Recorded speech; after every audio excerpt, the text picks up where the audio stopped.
Hello, welcome back to an evening edition of the channel. As you can see the sun setting behind me over there. Very idyllic evening. Today I'm going to just quickly address some comments that I've seen in the in my videos, because yeah, it's always worth just making clear, because clearly I haven't made it clear in my video, so I thought I'll make it clear now.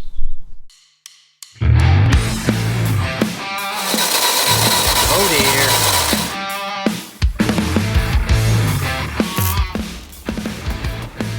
Oh, fire! You don't need a special tool, you need a special tin.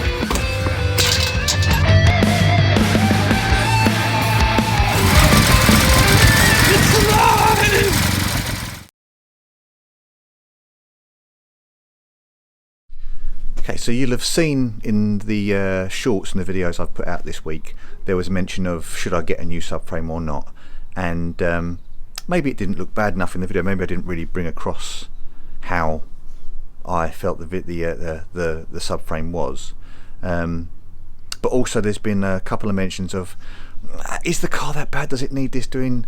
Don't be over fussy about it. You know, actually, you know what? I thought I'd just. It's worth we're mentioning those because it does make me think, am I being silly, am I wasting my time here? But yeah, I thought I would just try and clarify why I'm doing things the way I am doing things. So let me show you. Okay, so the rust on the subframe, as I've mentioned, should I repair it, should I leave, should I patch it, shall I do a new subframe, what shall I do? So the reason I was saying I was going to do some repairs is there's quite a few places. This subframe it's old, and it's starting to bubble up quite a lot here. And I'll get a better angle on that. You can see it's getting to the point where it's not going to be so good in a very short space of time, and it's the same on this edge here, just starting to bubble up. It's kind of hard to bring it across on camera, but if I was to get a hammer and just start tapping, this would all start flaking away. These bottom pieces here, I'm aware I can buy new ones of those, but yeah, that kind of deals with the rust here and here. We are starting to get the rust creeping in on the back part of the subframe, and if I turn it over, the top in places is starting to go the same way, especially here, and this is a panel that you can't buy, so I'd be doing like a patch over here, so grind it back, kill the rust, put a patch over it.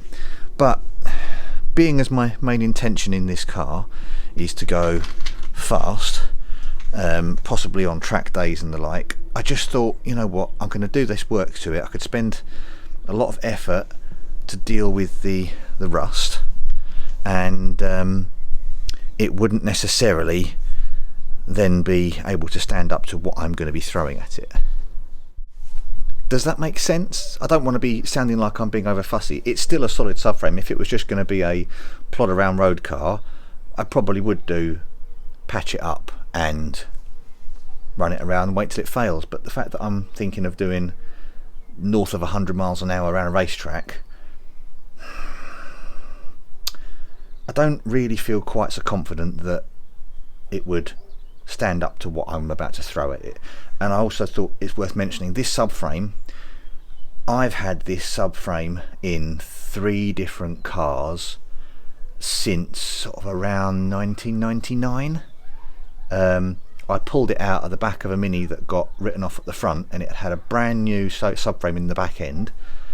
And it was 3 stories up in a scrapyard, because that's what scrapyards were like in the late 90s, especially in my corner of the world. So it was 3 cars up, but it was brand new and it had a Rover sticker on it. So I thought, you know what, I had needed a subframe, mine had failed, boom, we'll have it. So me and my dad went and retrieved it and dragged it out, and this subframe went in that car got written off. Might have been my fault, but I bought it back, took the good bits off, including the subframe, put it in a garage. It then went in another car, and then it went in this car, purely because I knew it's heritage, nothing had gone wrong with it, I hadn't bent it or damaged it in any way. But the fact that I rescued it from a car in sort of 99, it might be 2000 at the latest, but you know, that sort of time scale. It's now 25 years and in 3 cars, and I'm asking it to then do track days with me. I thought that's probably a bit of a tall ask, if that makes any sense. Sorry if I'm waffling or going off on a tangent, but yeah, I kind of know the history of this. It's been with me for a long time, and I think while I could patch it, it's probably safer to replace it. Downside being, currently Mini Spares, my primary part supplier, is out of stock of anything but genuine ones, and I wasn't going to buy a genuine one. I was going to buy a Magnum one, because they're made out of the same stuff. They're nigh on as good. Yeah, I know people say the camber brackets don't. I've got adjustable camber brackets anyway. It doesn't matter. Those bits don't matter. For the extra 50 quid, I was actually, having dissed them slightly, tempted by the Motorsport subframe, but again, out of stock, possibly till the middle of August. So that kind of stumps the building up of the subframe, but it does mean I can start making purchases for the stuff on here. And again, it has been said, really, it's not that bad. You could just patch it and get on with it, and the car could be done. Yeah, it could, but again, let me show you.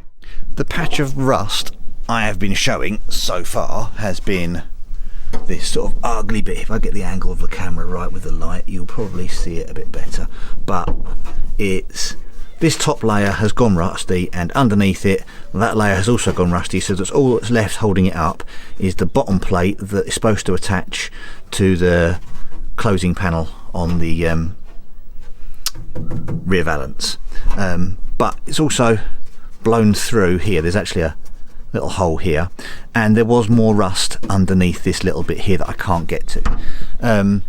Those holes there aren't an issue. I drilled those. It's not actually that bad there. The same had occurred on this side here. It's actually blown completely through here.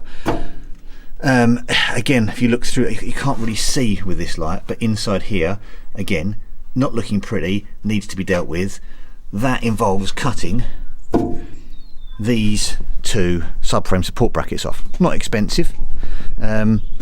Also, when I put this bit of metal in, it bowed ugly, and I seam welded it all along underneath here. And under this side of things, in here, it won't be very long, and that will start to rot out and blow out here. And if I'm going to repair this panel here, I found a really nice panel. M Machine do a lovely panel for this, the proper repair panel, not one that you just put over the top. So I've grabbed a pair of those, and I'll show you those in a minute, but to fit those you need to cut the valance off, which means I can then attack the pending issue here that will, in a year, maybe 2's time, mean I have to take the valance off anyway. So if I deal with it now, oh, and when I did this is actually full of a lot of filler. This whole corner is really ugly with filler. In fact, that side is the shape it should be. That side is not the shape. You can see it bows up here because I had to try and stretch this panel over because it didn't fit. So dealing with the extra weight in that corner and the ugly situation there, and putting a bumper lip back on and holes for the hinges, which I also welded up, is all something that could be done now for very little extra cost while I repair this little bit here, which also gives me back a bumper lip. Can you see the madness that I'm kind of going down? Now, I was going to buy this panel that goes under here, but Heritage now want 250 odd quid for it. So I'm not that keen, but I did find that you can buy a centre section and you can buy 2 side sections individually. So I've got them sitting in my shopping box ready to go.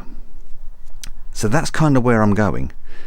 I'm gonna do the 2 sides, and I'm going to take this off, and if I can't salvage the bottom lip of the bumper, I'll put that in, and I've got the extra bits because they're only a few quid to do all the way along the bottom with a bumper lip, and then I can put a valance back on, and it kind of looks standard back here, and I can lose those ugly big holes that were in there for adjusting the height, which I'm not going to need anymore. So yeah, and then we move to the heel board. It didn't look that bad in the picture here. There's this tiny little bit there, which really doesn't look so bad. But if we look at it from the other side, you can see this is at a tipping point where if it's dealt with now, it's not going to cause too much problem. Now, let me see if I can get my light around the other side and you will see why I'm concerned about this. I'll shine that. It's hard to see. That is the same hole that you're looking at. We've got daylight through there already, and yes, I'm not overly keen on letting that get worse. And the other thing I've got to deal with is, so that's that section here. I also drilled a lot of holes in this floor that are easy to patch up while I'm doing that. And when cutting out my old seatbelt mounts, I trashed the back seat a little bit, which I've got to deal with. And there's lots of holes in this back seat, which I've got to deal with.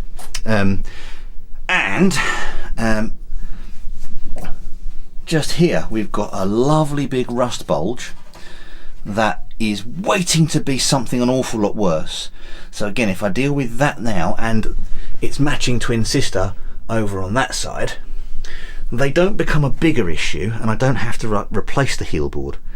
It's just one of those, I'm here, I may as well deal with it jobs.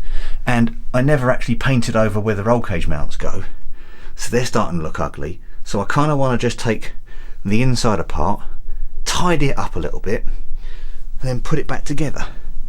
And then while I'm doing that, it did occur to me that it might be a good time to deal with the outer sills. Now, it has been mentioned a bit in the comments. It has been noted by me after I did it that this was actually an oversill, but there's no sill underneath it. It was just an oversill panel. I cut down to the original length of an original panel, and then I seam welded it in so that it was as strong with the same sort of triangulation properties, but without the vents. That doesn't necessarily let this panel breathe, and there's no jacking point. So that also caused me a headache when I got a puncture. So I want to put a jacking point in because that has bitten me in the butt in the past. All I did was I just plated over it. It's just a hole. Underneath here is hollow. But having had it sealed up for so many years, I've got a feeling there could be some ugliness that needs attention underneath there as well. I don't really want to turn this into a whole project, but I'm kind of at the point where I've got to. And so stuff in here all looks good. The door steps are good. Everything's kind of okay. I could sling it together and just finish the car off, but I would have to deal with it at some point. So I can say everything up here is actually pretty good. There's a tiny little rust spot up here that I'll probably deal with, another one there, and I think that's just more where I burned through with weld. But because it holds the roll cage, I want to look at it. And there's very similar on to the side. There's just a couple of little bits up here that I think if I give them some attention and love now, they won't bite me in the arse in a few years time, and I can get some good love out of this car. So while again I'm doing all of this, I might just strip the entire underside of the car back to bare metal and paint it, because while I'm here and I'm doing these jobs, hey, why not? It kind of gets everything done in one go, doesn't it? And while I am doing all those jobs in one go, it's worth trying to make sure that I'm not going to have to redo those jobs in a year, 2 years time, and have to take the whole car apart off the road again for potentially another whole summer while I then repair it. So let me show you what I have bought so far. I'll put this on the ground, well, I'll put it in place roughly, show you where it goes and why you've got to take the valance off, because yeah, you kind of need to see it. So what you see here is an M Machine boot replacement panel. They call it a repair panel, but it's way more than a repair panel. The repair panels usually just sit over the top of this, you cover up what's there, and then eventually it comes to a point where you have to do it again and it gets ugly, and eventually you put whole boot floor in. Now, I'm not planning to have a whole boot floor here. I've got the fiberglass flat floor to go in. So this, finishing just here, with the holes pre-drilled, with the first strengthening plate on the bottom already, and the first half of the bumper lip, is actually bloody perfect.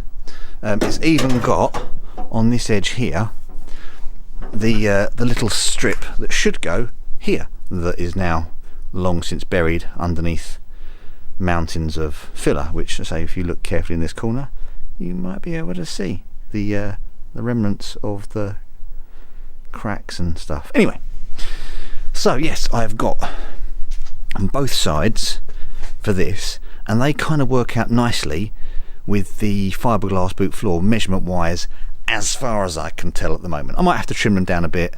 It's not the end of the world. So I'm probably gonna start that in the next week or two and get the old valance cut off, cut the bit of floor out, put the new bits of floor in on both sides, so that's dealt with. Then I can start on the back lip to get that back in place.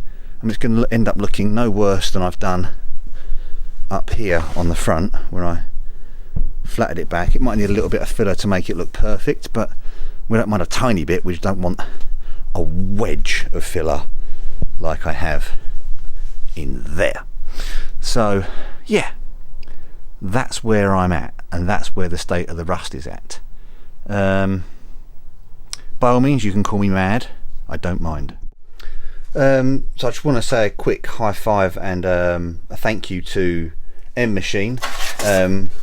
I spotted these panels on eBay, and the guy was selling them at £40 each plus delivery. I just asked the question, are they the M Machine panels? And he said yes.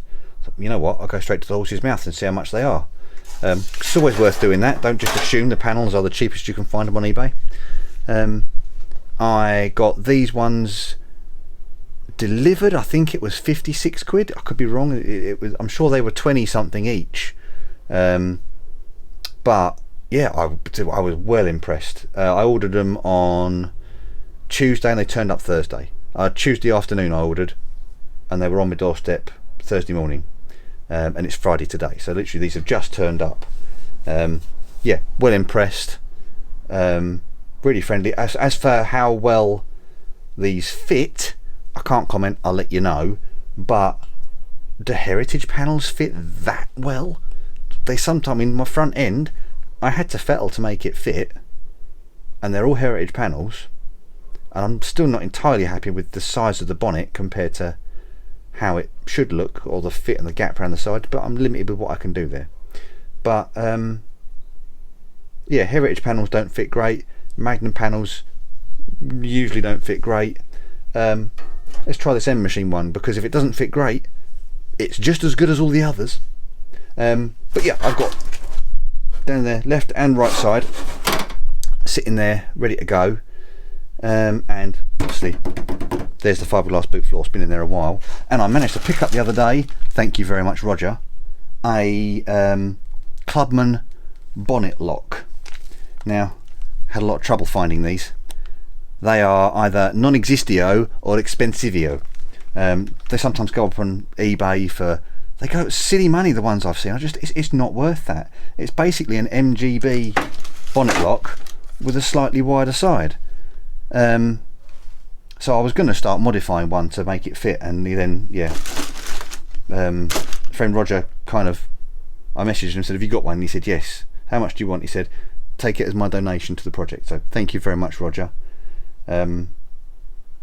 Yes, very pleased, and I'll get that on the car with the hinges so the bonnet can then open and close. I'll be very pleased. Right, that's enough waffling. I think I've waffled quite enough. I'm sorry there's not been any action in here, and I hope you kind of understand my method for sort of showing you what I'm planning to do here. And yeah, as soon as I've got the panels ordered, I will, yeah, I'll get them and I'll get cracking. So I'm just literally waiting for my next payday, which is Wednesday coming, and then I'll go and pick them up from Mini Spares. There is still a plan in my head to do the 3D design video with Fusion and the 3D printing videos, handing over as much information I can get to these people who think, oh, I could really do with it. There's lots of channels out there that do 3D stuff, so if you want to do 3D printing, go watch a 3D printing video, but I'm going to present an idiot's guide by an actual idiot, so hopefully then you won't feel quite so lost if you feel, oh, I'm just a car guy, I can't deal with this stuff. Yes, you can, honestly, it's really not that bad. If you can set points, you can do a 3D printer. That's kind of like the way I like to liken it. So yeah, as soon as we get some bad weather or a run when I run out of money and can't do any work to the car, I'm going to jump on those. But in the meantime, I'll order some panels and I'm going to get cracking. So please understand the madness, and don't think I'm just wasting a subframe by throwing it away when it's perfectly good. If someone wants to have the subframe, by all means, yes, come and get it, patch it up, hope it gets you through an MOT and all the rest of it, but I don't feel confident that it would be suitable for my means. And on that note, I'm going to say goodbye. Thank you very much for watching, and I will see you on the next one, hopefully in a week or so.